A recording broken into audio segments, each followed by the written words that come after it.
It's about to go down with Marc and Cathey, a live coaching show about dropping ideas. Marc and Cathey coach and have conversations with brilliant idea creators who are reimagining the world through the expression of their words, thoughts, and actions. Hey, everybody, I am Cathey Armillas. Oh, and I am Marc Williams. And let me tell you right now, as we are about to launch this episode of It's About to Go Down, my heart is pumping. My heart is on fire because the love of my life right here, the one I've been searching for my whole life, my wife, Lauren Williams. Don't do this. Yeah, don't do this. This is a love fest beyond love fest. We've had former students, we've had all kinds of great people that we know, but you are so incredibly special, my lovely wife, Lauren Williams. And I am so happy that Cathey came up with this brilliant idea, because that's what she does. She comes up with brilliant ideas to invite our spouses on the episode of It's About to Go Down. So, welcome to the world, my wife, Lauren Williams. Lauren. and Lauren, you want to talk to us today about, I know, a topic and an idea that is very close to you, very serious for you, very important for you. And it's about the importance of diversity. So let's start it off. Talk to us for a few moments about why is this topic of diversity so important for you? Thank you both. First of all, I just want to say thank you for having me on your show. Very excited to be here. But to be honest, I'll start with a current thing and then work my way back. But this recently has come up in my head more so because of what's going on now in the world, specifically the Israel-Gaza conflict, because I grew up on Long Island in a mostly predominantly Jewish neighborhood. I myself am Jewish, but I never was raised by a religious family, as you know, Marc. We were Jewish, basically in name only.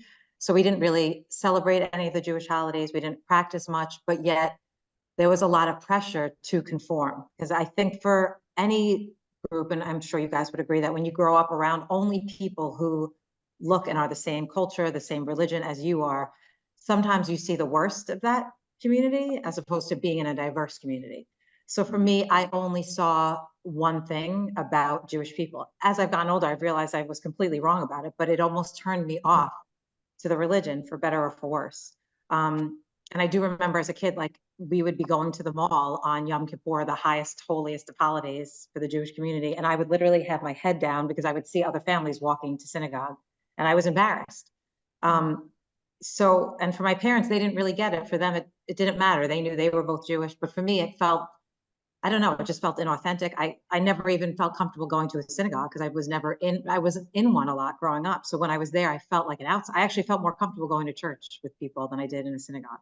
So it was always a big conflict for me. And I think if I had grown up in a community that had many different cultures and religions and races, I wouldn't have felt so insecure about who I was as a Jewish person. I didn't ever feel like I fit in. I wasn't what the Jewish community looked. I didn't feel like I looked like everybody else, or I don't know. I just didn't feel like I connected. So it was very hard for me. So as soon as I got away from it and went to high school, I went to college, I was like longing to find other people that weren't. And then I wound up in a school that almost everybody there that I wound up connecting with was still Jewish. So it just took a while for me to sort of expand my horizons. And once I moved to Brooklyn, once I left Long Island and moved to Brooklyn, there was no turning back from there when I realized like just what's out there. And full disclosure, I've met so many more Jewish people. Some of my closest friends that I've met now that lived and grew up in Brooklyn. I always say to them, I wish I knew you as when I was a kid, because I would have seen Judaism as it's such a beautiful religion, but I didn't see it that way at all. So if I had known these people when I was a kid, I would have realized that there's more to the religion than what I thought it was. So I've always battled with that. And I think even now with what's going on there, it's still brings it back to me for many other reasons of like, where do I fall into this? My Jewish friends constantly remind me, Lauren, you're Jewish and your kids are Jewish because when the mother's Jewish, but yet I have these children that are half Jewish who, because we haven't really raised, I mean, they know a little bit about it. They know about the holidays a little bit, but they don't necessarily connect to the Jewish religion either. And then I have this guilt of like, should I have done more? So that's really where I'm at of why I always feel like diversity is so important to me. Wow, Lauren, thank you for sharing all that. Started heavy there. It's just real. It's just authentic. I appreciate you. Yeah. I really appreciate you talking about your experience, because I think a lot of times, especially as we get older and we're trying to make sense of life and we're trying to understand how we fit into the world and how we raise our kids, one of the things that we don't maybe acknowledge as much as we should is where our beliefs come from or our perspectives.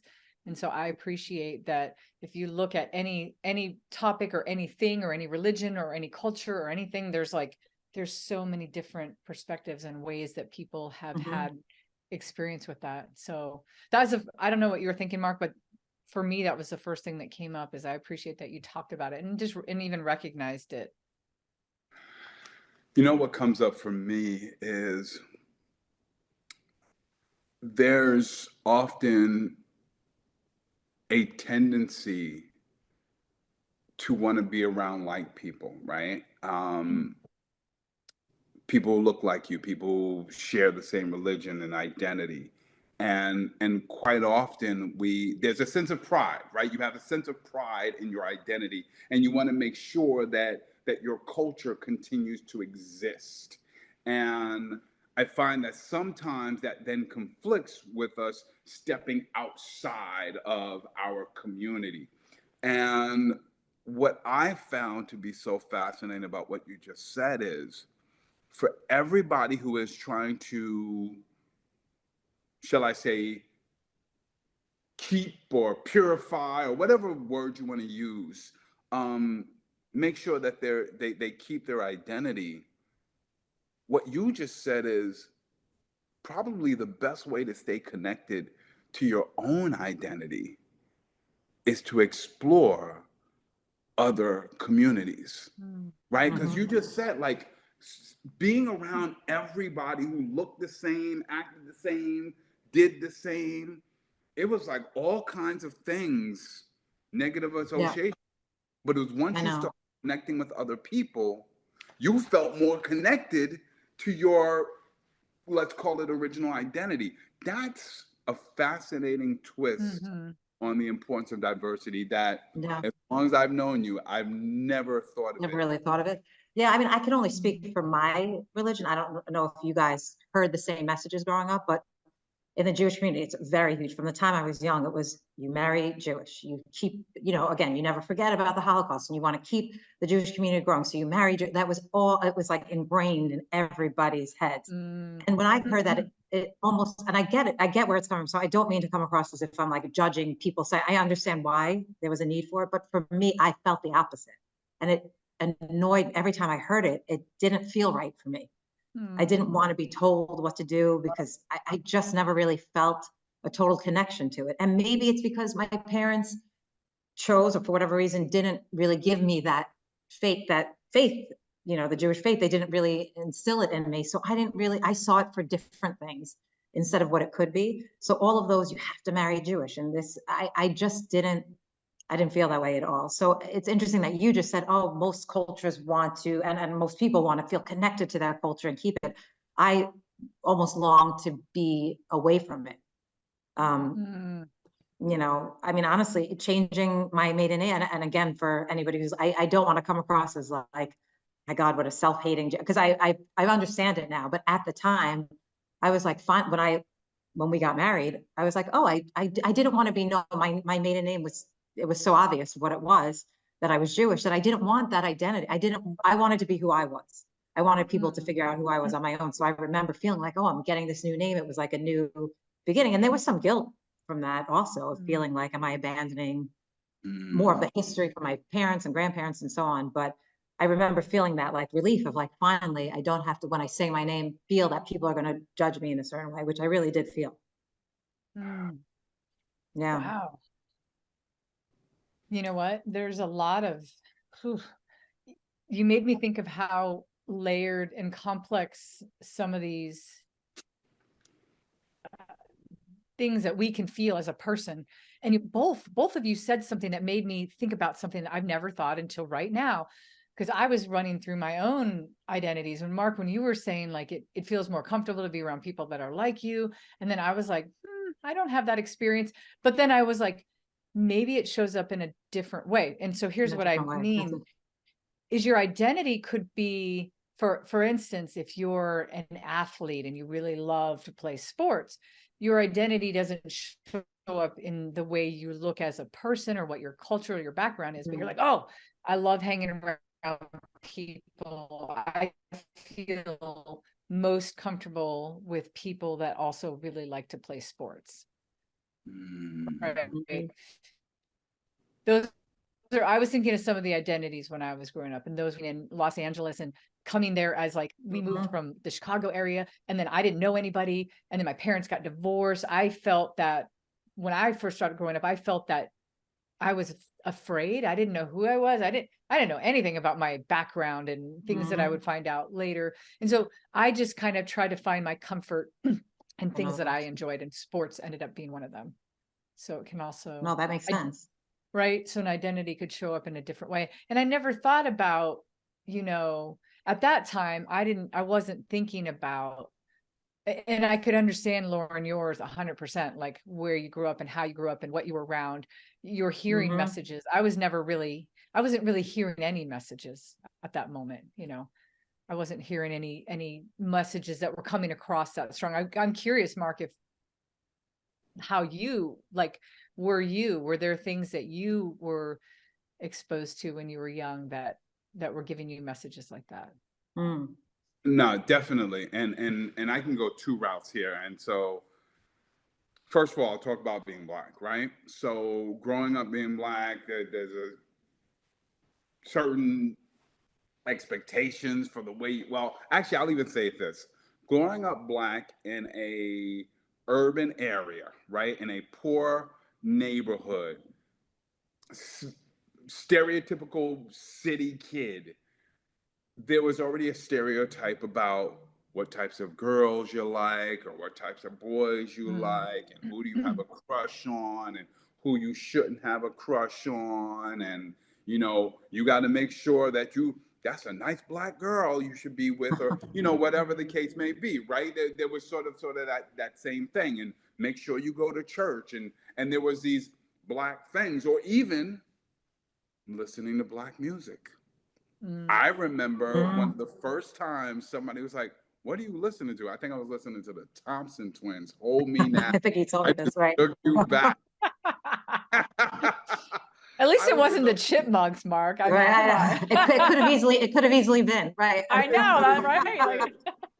But I remember I was probably in the 4th grade, sitting at the lunch table, listening to my Walkman.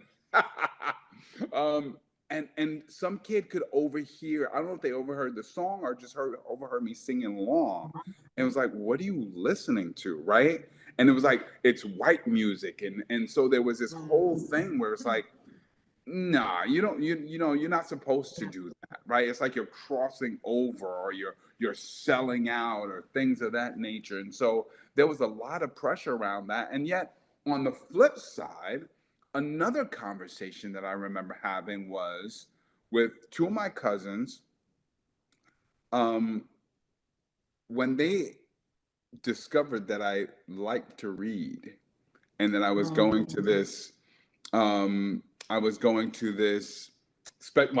Brooklyn Tech. I was about to get ready to go to Brooklyn Tech.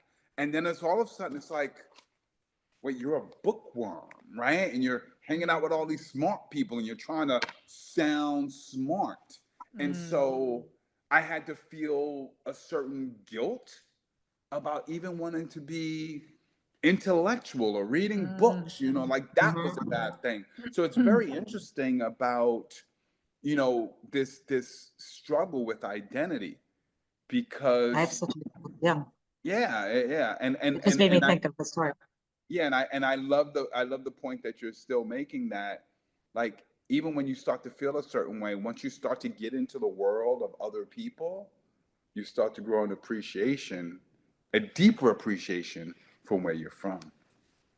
Well, that what you were just saying just reminds me of when I first started teaching, and I'm aging myself in 1998, and I've told you this, Mark, but my first teaching job was in Crown Heights. And if you know the history of, I'm sure you do, Cathey, the history of Crown Heights, it's like a religious Jewish community and a West Indian community living together. That was not that many years after the Crown Heights riots. And so as a teacher, and again, my maiden name, so at the time I was Miss Rosenberg. And so for those students, for many of them, it was all West Indian, they were all West Indian students. So I was the one of like 3 white teachers there. And when I met them and they knew my last name, they were shocked. They could not believe it, that how could I be Jewish when the people that they see on Eastern Parkway in Crown Heights, they didn't look like me. They were covered, they were dressed, they wigs. I had to explain to them so many times that like Judaism means so much more than just one group. They really didn't know. So that was one part of it. And then also in that school, again, that was 1998. I don't know, I don't hear this at Brooklyn Tech, but at the time it was very big for students who were like you, who were reading books, who were doing their homework. And the thing was, why are you acting white? That was always the comment, always. And then later, even to take it another step, when we met, we were both at Tech, and I would tell people specific, well, I won't, whatever, it doesn't matter. But the person that I'm telling, several people actually, mentioning Marc Williams, and they were like, oh, well, he's not really Black. And at the time I was like, oh, okay, I guess that makes sense. And then I didn't realize until years later, like, that's like borderline racist to say. Like, it was diminishing the fact that you are a Black if not man. 100%. Not 100%, I'm being kind. Like, and at the time, I really didn't realize it either. I was listening to him like, oh, is it? Meanwhile, what they, and they were like, he must have grown up. I remember some people being like, he must have grown up on Long Island with all white people. And then when I realized, right, like, no, actually not, like the complete opposite of that. Wow. And that was like 2000, so that's not that long ago. Yeah. That long Oh ago my that people God. say. Yeah. Wow. One of the things I'm grateful for, Lauren and Mark, thank you for creating the space where we can talk about this. I think one thing that's important on learning, and you're both educators, so you know this, right? You can't learn and you can't not make mistakes from the past if you don't understand what the problem was. So, sometimes you can look back on things that people said and you can give a little grace because maybe the time, right? But you're like, but in hindsight, you're like, none of that's okay. And here's why we can understand it more. I'm hearing that as you say it today. And I'm like, I know, especially knowing Mark, knowing that Mark is a human being, one of his best qualities and his worst. I said he's an English teacher. I'm just kidding, Mark. And I'm just kidding. But, it's like, the part of his identity of who he is as a person is the things that he enjoys in life and the things that he clung on to. And if and I'm saying this to the general public, not to Lauren, because Lauren knows this about Mark, but if you know about Mark and his mom, and he beautifully put it in his first book, you understand why things are important to him. So it seems so offensive on so many levels when you don't understand somebody's story and you make sweeping assumptions. If you knew just a little bit about Marc Williams, you would know. Now that I know a little bit more about Lauren Williams, I can understand something. I do want to mention something that I think is fascinating. Mark knows I love to watch stand-up comedy. It's just my favorite. Like, I just love any new stand-up comedian or any new bit I'm watching. But I really love Ronnie Chang, and he has this funny bit. The Daily Show? What was that? Is he from The Daily Show? Yeah. Yeah, he is. Yeah. He is so funny. And one thing that he says, and he says it in a funny way, but it's actually really true. He has this whole bit about how when people hear about another country, the only thing that they know about that country, typically, if they've never been there before, if they've never met anybody from that culture, they hear the one stereotypical thing from that country. And he's from Singapore. So he says, all you hear about is that the American, got lashed for having gum or whatever, right? And then he goes through this whole funny bit about it. But the serious part that I took from it was that many times we make assumptions based on the one thing that we believe about that culture. you know. Mhm. And you said that, Lauren, that when you were first teaching, that they'd be like, oh, you don't, what? Mhm. Why do you look like this? So Always, it is yeah. fascinating that one of the things that we can do within diversity is also not fall into that trap, I think, of saying all Jewish people do this, all Black people do this. Because then you're only talking about it Mhm. from going from culture to culture. You're not now going from human to human. You're not going, oh, well, Human to human, right. what is Lauren as a human? What is Mark as a human? Not what is Lauren as a Jewish woman? What is Mark as a Black man? It doesn't always. Yeah. Mark, I see your thought. Yeah. I often think about how so much of this is around the fear of losing identity. Mm. And I went to a workshop recently, and Lawrence heard me talk about this part of the workshop. So I have to give her acknowledgement. There's a woman by the name of Ashina Baez, and she does a whole mindfulness thing. And there's one part of her workshop where she asked everybody to write down 5 components Oh, of identity: religion, race, sorry. gender. Um, I think there's another one, nationality. There's 5 of them. Mhm. And when she asked everybody to write and to write each identity on a separate slip of paper, and then afterwards, she asks you to take one away and then take another one away until you get down to one part of your identity. And she has us like really process what it was like to think about all of these identities and what it was like to take it away. And that makes me think of the fear that people have, right? Like when you talk about the Jewish community, or you talk about the Black community, or you talk about any community that's got a lot of pride, as they deserve to have, there's this fear of losing the identity, right? Like I know I used to hear as a Black kid growing up, it's almost like, if you marry somebody who's not Black, it's like you're erasing, I heard the same thing, right? right? Mhm. And yet, what you said, Lauren, earlier made me think of this. The fear of losing the identity and holding on to it so tightly actually creates more conflict, because those young kids in your class in Crown Heights had a very limited Mhm. perception of what it meant to be Jewish. And had not a Jewish person stepped into their classroom That's true. and spoke and instructed and taught them, their minds might not have been as open. That's And very so, true. right, in this effort to try to not lose our identity, if we were to spread our identity and the teachings of our identity, not only would we feel more connected, but we might actually have people who feel more appreciative of others as well. Mhm. Very well said. That's very true. Yeah. It is. It's also Yeah, I a mean, kind of, oh, go ahead, Lauren. No, go ahead. no, I was just going to say, I think that's, why it's so important for teachers. I mean, I honestly did not know anybody Black until I was in college. So I never had a teacher. I never had a friend. And the fact that that was okay for everybody, that my parents didn't see that as like, wow, I don't really want my child to be raised like that. It just didn't, I don't even think anybody thought of it. And I think, companies are trying to do that now to like diversify people running companies, anything. Like it should just be everywhere. And it's certainly gotten better, but it's not where it should be in terms of diversity at all. That's all I was going to throw in. No, it's so true. I'm going to ask you something, Mark. We, part of our teaching that we teach in speaker coaching, we like to teach a lot of things about balance, right? Mm-hmm.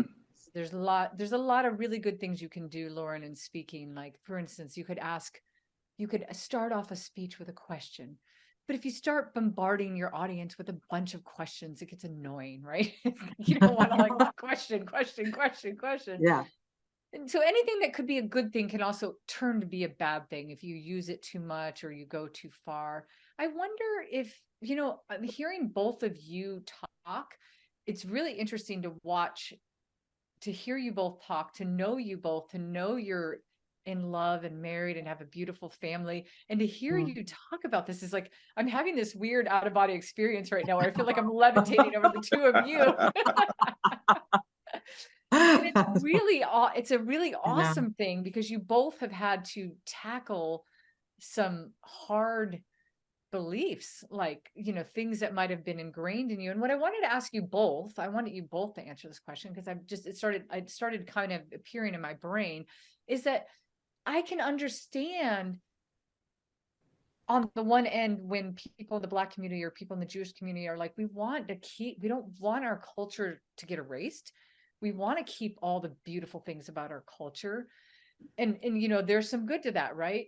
And then on the other end, there's some good to going out and, commingling and mixing with other, communities and cultures and finding people that aren't like you and understanding different perspectives.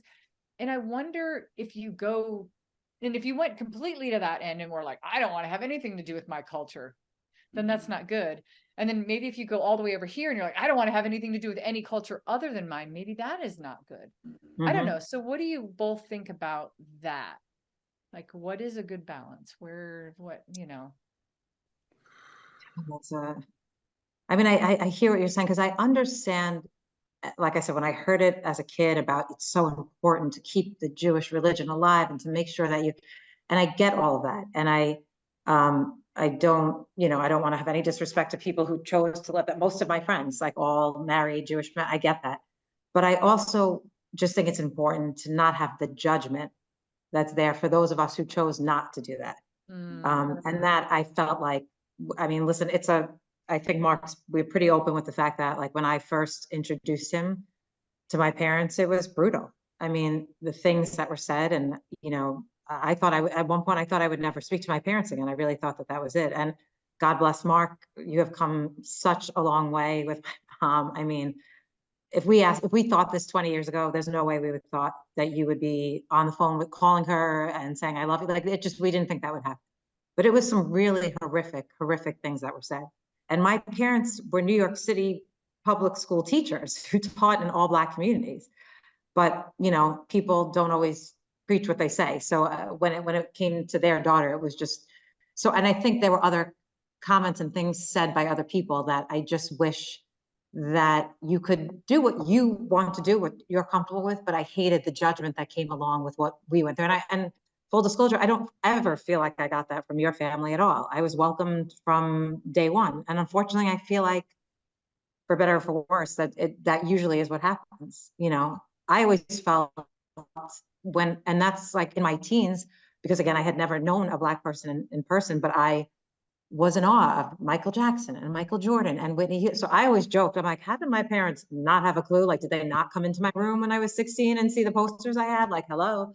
But I always was so enamored by the Black community and how open they seem to be towards anyone. You could be anything. You could not have, like, I always felt like, in my opinion, again, that everybody was so judgmental in the Jewish community. And I was just in awe of the Black community. Anytime I was around, as I got older into my 20s, I was like, this is amazing. There's no judgment. You could just be free and be who you are. And I just love that. So I just saw that more. Again, obviously I'm coming from the outside, so you might have felt differently, Mark, but I just saw that as like, it just amazed me. I think the balance for me is that there are some people across all cultures and identities who are judgmental, right? Like, I don't care what the identity is, you name it, and they are judgmental, right? There's a human aspect of it. And then across every culture, you name it, there are people who are non-judgmental as well. What's the balance? And I think the balance is, when you ask that question, Cathey, I think so much of it is, to the best of our ability, trying to educate those within our community, maybe about the good and the bad, right? Like, what's the full picture? And then trusting that when they go out into the world and whatever decisions that they make, that one, everybody outside of the community will get to know and get to appreciate that community a whole lot more. And two, that we're just bringing the world closer together. It's hard. It's this balance of, how do I make sure that you know everything there is to know, right? The good, the bad, and the ugly. How do I, and I love that you said this, Lauren, how do I not judge anybody else for what they do or do not know? And how do I just take it as an opportunity to educate them? And I know this comes from the two educators in the room, but so much about how do you educate within your community so that when people in your community step outside of the community, they can continue to educate. So I sound like such a teacher there, but No, really, but that makes sense though. It does. And sometimes it's not directly teaching, it's indirectly by just having you in the classroom with people who might never have been around someone who looks like you. So it's not the preaching to like diversity is important. It's just you being you and getting to know. So for people to get to know you and be like, wow, I've never met a man from East New York, Brooklyn before. And now I am, and I see how wonderful and amazing he is. I think sometimes that's how it happens, right? I don't know if you guys agree, but. No, totally agree. Yeah. The problem with this discussion on a higher level, like a worldwide level, is there's always a little nuance that you can talk about. You can always talk about one sliver of it, right?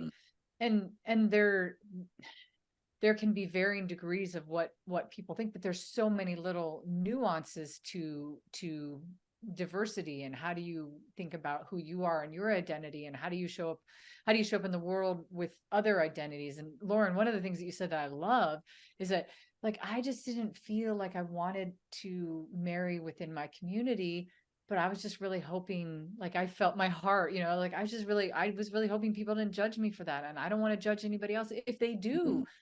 And I love that. And so from the perspective of what we're talking about right now, there's also, I've heard people say things like, in my life, of course, I've heard people say like, well, she's a Black woman teacher or something like that. And on those labels, you're like, well, why does it matter if she's Black? Why does it matter?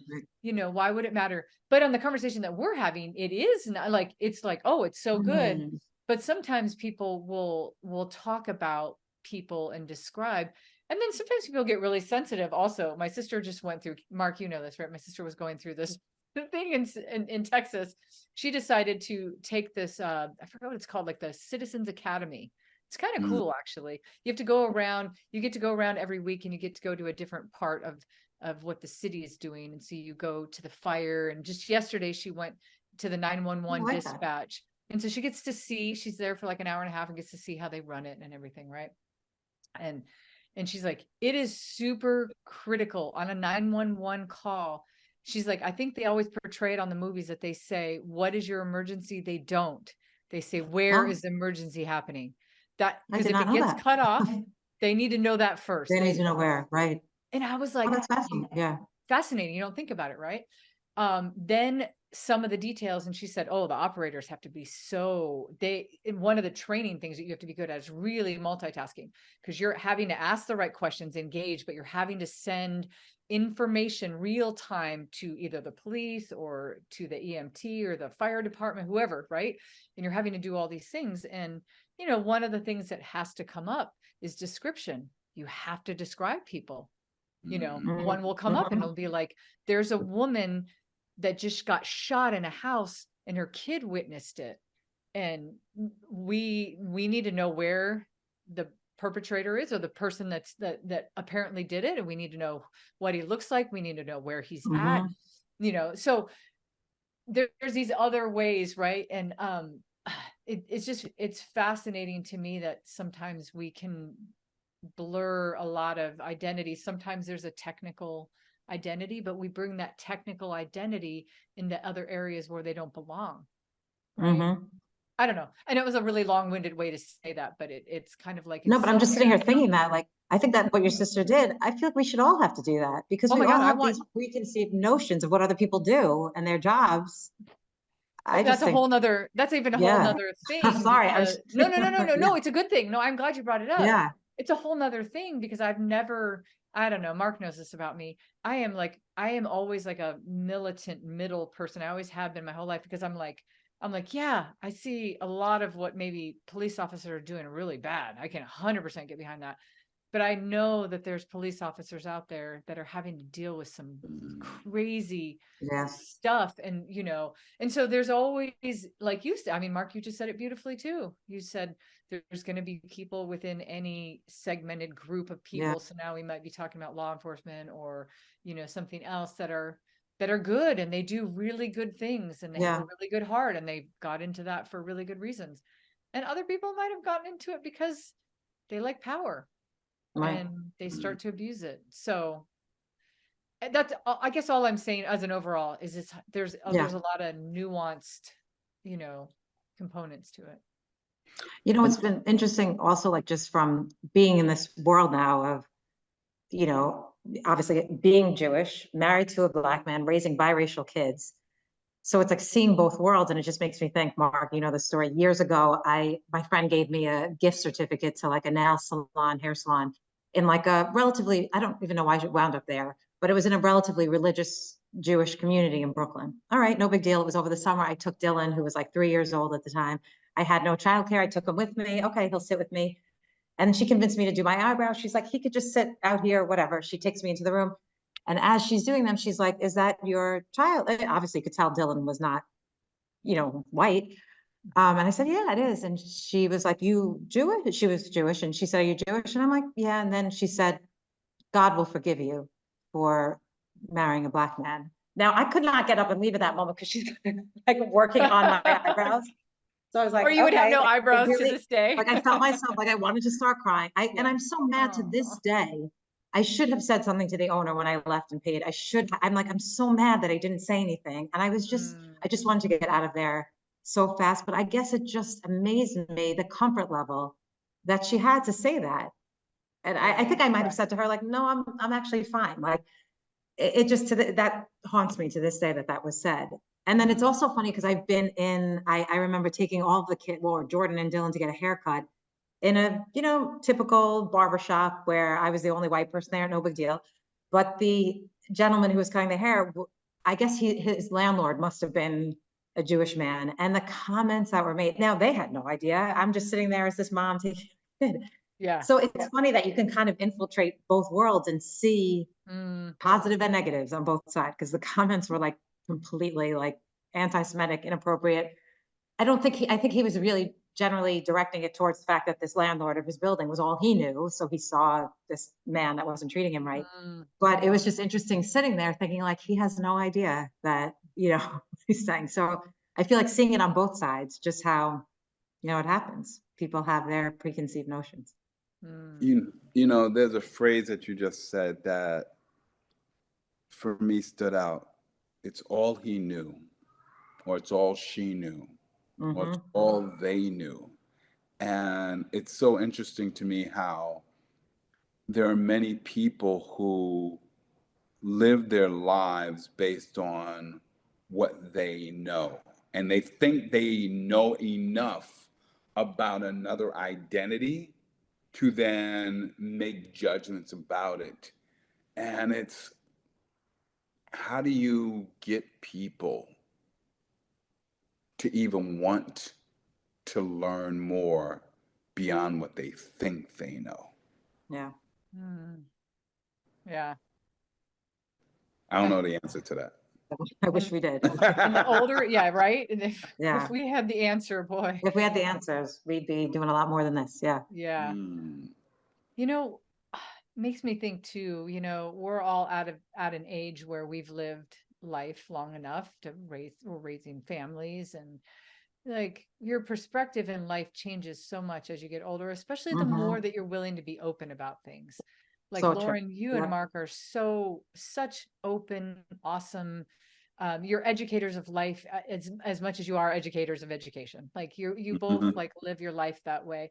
And so it makes so much sense to me. But there's a lot of people, Mark, I think, that do what you just said. They think that they know something and they like hold on to that for a really long time. Like Lauren, you could have come out of your upbringing and had so many things that you thought you knew and just hold on for dear life for the Mhm. rest of your life, and then teach them to your kids. And and I think that happens a lot. And I think sometimes also wisdom sets in for other people. Like there's some people that I can look back in my life and living in Los Angeles. Los Angeles just in general is kind of a great mesh of people from a lot, like New Right. I York, figured it right? was. Yeah, yeah. Although New York has, neighborhoods, so does LA and stuff, but also like it's just in general, it's a place where there's a lot of people from a lot of different cultures. I didn't grow up thinking about race a lot, but as I got Mhm. older, thinking about race and identities, I'm like, oh, there were things happening. I just wasn't, my awareness of them wasn't there. And so I can also understand that only with wisdom and being exposed to people. And now I'm going to bring in one more aspect. I travel a lot with my work. I travel a lot internationally. And it is because I think that sometimes, like, let's say if somebody comes from Greece, or they come from France, or anywhere, right? Anywhere, Colombia, anywhere outside of the United States, they come to the United States and they go, oh, they meet somebody and they find out, some of your opinions, and they go, oh, Americans think that. And you're like, no, no, no, no, no, No. no. Right. Definitely That's not not all. all Yeah. Americans. Yes. And so if you go to another country, so this just happened to me recently. I went to England and I was in London and I was just curious. I was like, oh, I wonder what people think about the royal family. So I asked a couple people. It was a very different conversation talking to people in London than it was when I was outside of London, when I was in a little bit south of England. I was a little bit just in a different area. And it doesn't even mean that it was the area. I'm not even trying to say it was the area. I'm Yeah. just telling you what happened. Mhm. That's Could have just interesting. been the person that I talked to, Right. Right. And so it just always shows you that there's such fluidity to all that. I would never hope. I used to tell people like 20 years ago when I would travel internationally, I go, please don't judge us by our politicians, our Certainly. our Yeah. our celebrities, because what you'll be seeing is not really a great representation of all Mhm. what America All is. those. Yeah. So Yeah. I remember teaching this I'm sorry, Mark. I was just going to No, say, I no. remember teaching this in psychology, but I think, and I haven't taught in a while, but I think because when our brains, when we don't know something, we so quickly want to put it into one of the groups that we already have. And if we yep. can't fit it in, we do what our friends did. Well, Mark must not be really Black because he doesn't look like the people that we see on Yeah. the news. And we do, and I feel like they do that with all Americans because that's our brains just naturally go there, that we have to like kind of figure out things to simplify. So it makes sense Yeah. that. For me personally, race has not been one of those things mostly in my life that's made me feel comfortable or uncomfortable. It hasn't been something that I've created an identity around, but I have created around other things. And I'm really starting to understand that there's other things that I have created major identities around. Mhm. I felt very family insecure growing up because my family split up when I was Mm. young. I went through a lot of turmoil, a lot of pain and trauma happened to me when I was young. I feel so tied to the identity of who I am in my family. It's very Mhm. important to me. Yeah, And I so get that. Yeah. I carry that like a heavier weight than maybe I should because of that. And so I'm just curious with both of you, identities that you might carry, that you might go, yeah, I definitely carry that as an Mm. identity that I bring with me everywhere. Mm-hmm. I remember when you told me that, Mark, what you learned with the 5 things. I really thought about it also, and for different reasons. I mean, I had my own childhood trauma. I don't think it was as severe as yours, Cathey, but So I sometimes joke around with friends that I'm super codependent on Mark and the kids. Like I want to do everything with them, come out with us. I joke with them, like, when you grow up, would you live like a block away? And they're like, all right, could you calm down, mom? Like, it's not gonna be a block away, like maybe in the same city, but I don't even know that. And I'm like, wait, but what? So there's clearly codependency there. But I definitely think as I've gotten older, definitely as a woman, as a mom, those things I'm definitely attached to. And certainly like turning 50 in 2 weeks, like just like now as a woman, an aging woman, an aging woman, but like, no, just like, not like a young woman anymore, and Beautiful just woman. relating to women who are older, like that kind of thing. Yeah. Yeah. All right, pause for a second. Pause for a second. I'm like, All right. oh boy. All right, because you should know that my wife runs like 7 miles every 3 hours. Okay, No, that's not 7 miles. Exactly. sure, we'll go with that. 100 miles a day. Yeah, yes, that's right. That's right. No fact But check. you are so beautiful for so many reasons. I mean, aesthetically beautiful, intellectually beautiful. Oh, I don't like this. beautiful. Yeah. And just in terms of like your discipline and everything is like so beautiful. So cut all that Asian nonsense out.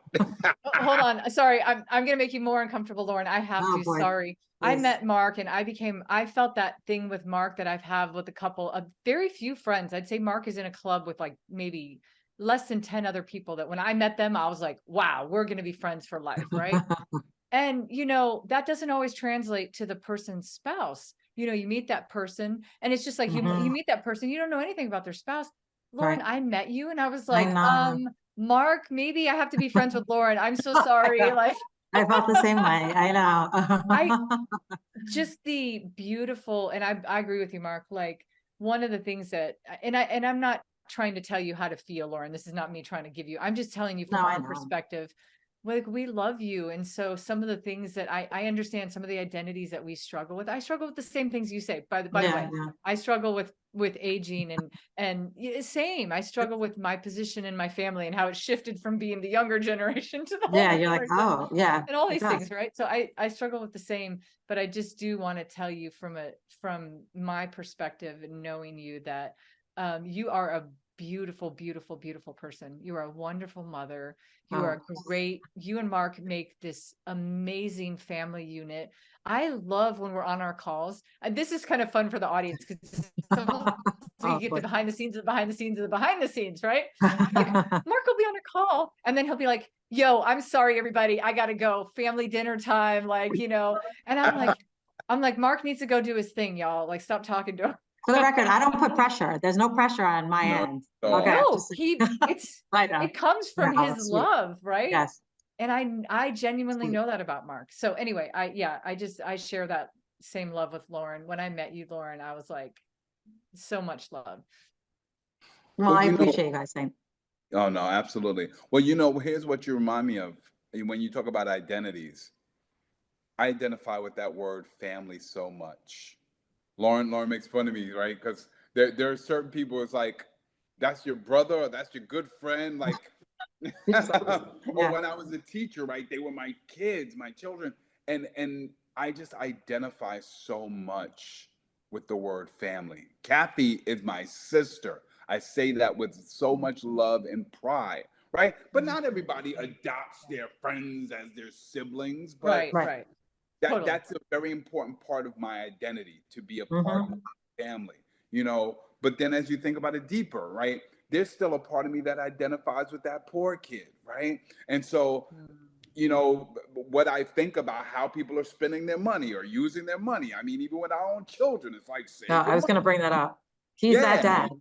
He's like, you guys are lucky because back, I was like, oh, here he goes again. I couldn't have even taken a cab ride somewhere. Like I had to walk because I didn't have 25 cents. And they're like, oh, again.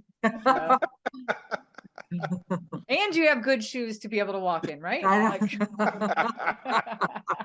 I wore my shoes out walking. I was barefoot walking in the snow for 10 miles. The famous, like you pass it on to your kids. Yep, that's what he does. Yes. But I will say, from a perspective of your kids, you guys have 3 beautiful, awesome kids and things that they laugh about now. Also, that's another part of their identity. Like you're also creating, and Lauren, you mentioned this at the beginning, and no, you should never feel guilt because the two of you pour so much love into your kids.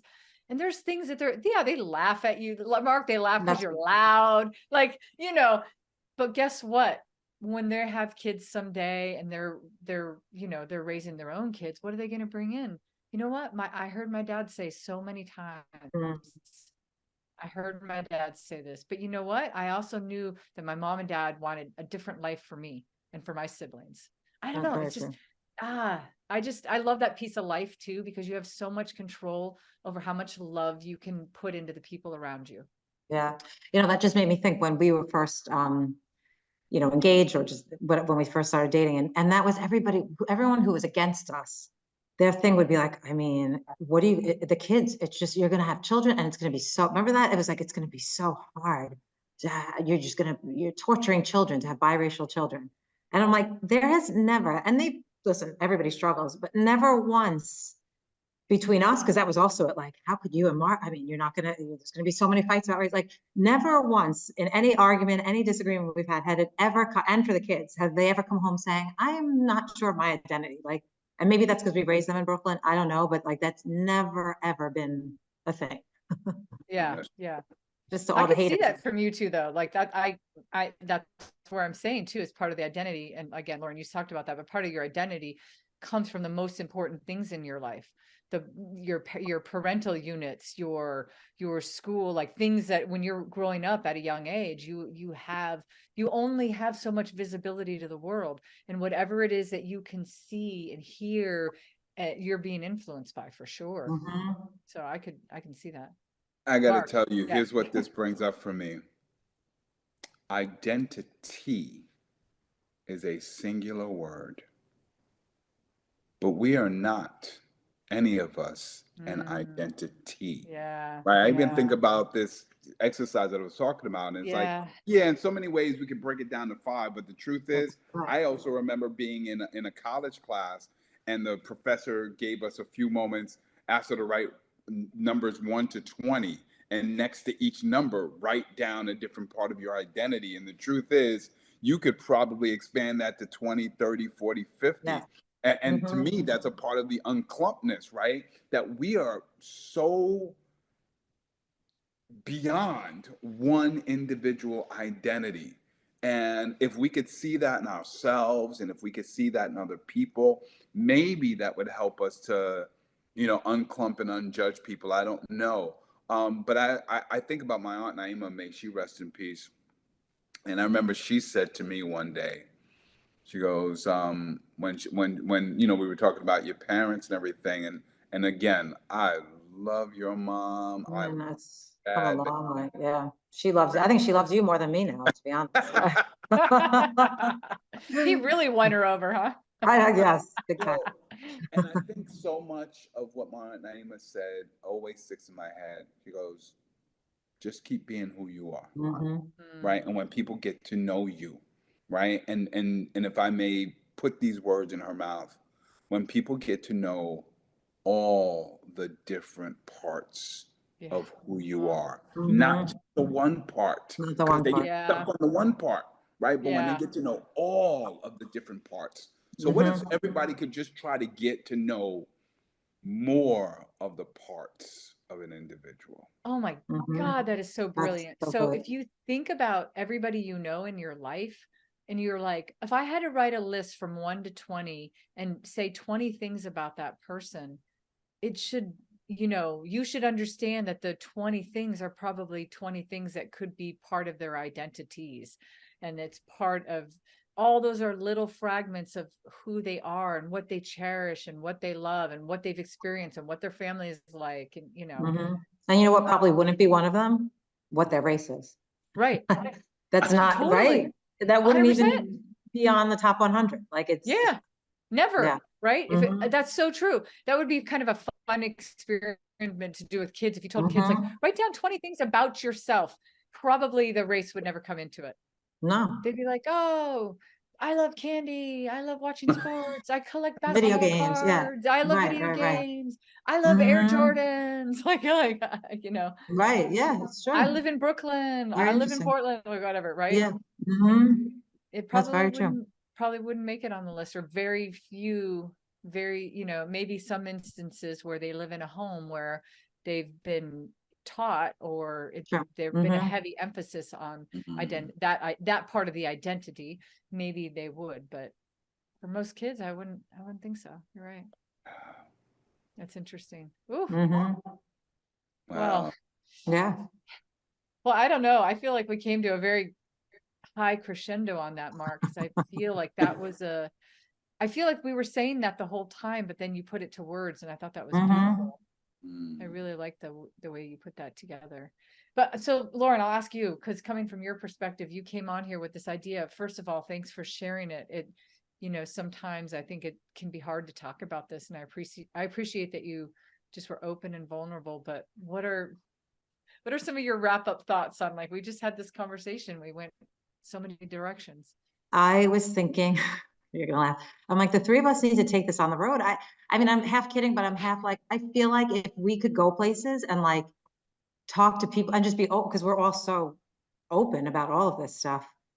This is what I'm talking about. If other people heard us speak, it could really be helpful. That's what I kept sitting here thinking, like, wow, we should take this on a road, a traveling road show on diversity. It's about to go down with Marc, Lauren, and Cathey, right? The travel edition. The travel edition Oh my God. of identities, of speaking about Yes. identities. Somebody would pick that up, I think. I agree. I I think don't know who, but and I was know just thinking what? how valuable it is to have these kind of conversations and not feel like, oh, I'm going to be judged if I say this, or I'm, just to like speak freely. And, I think that's great that we could do that. Yeah. Yeah, I love that. Mm. Marc, really quick, just what you think, because Um, I would love to take this on the road. I would love to take this on the road. I'm in. What I like is the idea that there should just be more candid conversations, Mm-hmm. right? Candid conversations about what kind of a struggle it was, based on how you've been judged, what you were looking for in life, and how that exposes all of the different identities. I'm taking away two words today: unclump and identities. And And identity, Unclump and same. yeah, identity. Yeah. yes, And they both came from yes. you, Marc. I I appreciate know, that. of course they did. Of course they did. I Of course love they that. Keep sticking around Cathey. That's why. Yeah, Wonderful I wife who's love got amazing things to say. I love this, y'all. This was such a good, the synergy here. I love Lauren having you on the show. Thank you for agreeing to be on the show, knowing that, This Marc was and so I much have fun. we've been doing this for 9 seasons, and so you've been hearing about, yeah, look at that. You've been hearing about, oh, Marc, look, your thing did it. How'd you do Do that? it. I don't think I have the newest version. He did. Do it again. Do it again. I definitely don't know this. It blows up. There it goes. Look. How do you? Oh my God, I'm so impressed. This computer doesn't have that, or is it? I don't know. It depends. It's like the newer version Definitely not. of Zoom. I love that word. That was nice. I was going to ask you after, like, how the heck did you do that? I got derailed by the it does now, like, if you, I don't think I have the newest version of Zoom. It recognizes that you're making a heart and it blows hearts up. Try it, Lauren. You should do it. See if it will do it. Like, do this with your hand. Yeah, I wouldn't have that, right? I already know it's not working on that laptop. This Zoom does not. This is definitely No. Marc, I guess this you're the only computer. one that No. has you're the only one that has the updated Zoom. No. Well, Lauren, thank you for being on. It's so fun for me to do this, to see, like, Marc and I have been doing this for a while, but to me, this feels really important. I got to know the Williams fam a little bit deeper today. I appreciate it that you shared it with the world. This is so special. Thank you for being on, Lauren. Thank you for being who you are. Thank you for the way that you show up in the Thank you for having me. This was awesome woman, beautiful woman. That's how I feel about you guys. Seriously. Thank you for having me. This was so much fun. I mean, I'm glad I got to be a part of it. I usually see it from the sidelines, but it was really nice to be a part of it. You guys are the best. Marc, you should close this out. This is your wife. You say the final thing. I would close out by saying it's about to go down. I would close out by saying, my sister Cathey, I adore you so much. But I'm going to close out by one acknowledging how true those two things are. It is about to go down, and Kathy, you are my sister. But I'm going to turn to my wife and just let her know, to you, I love you. I love you too. Aw. And that is what's about to go down. A week before Valentine's Day too. You're doing good. Nice.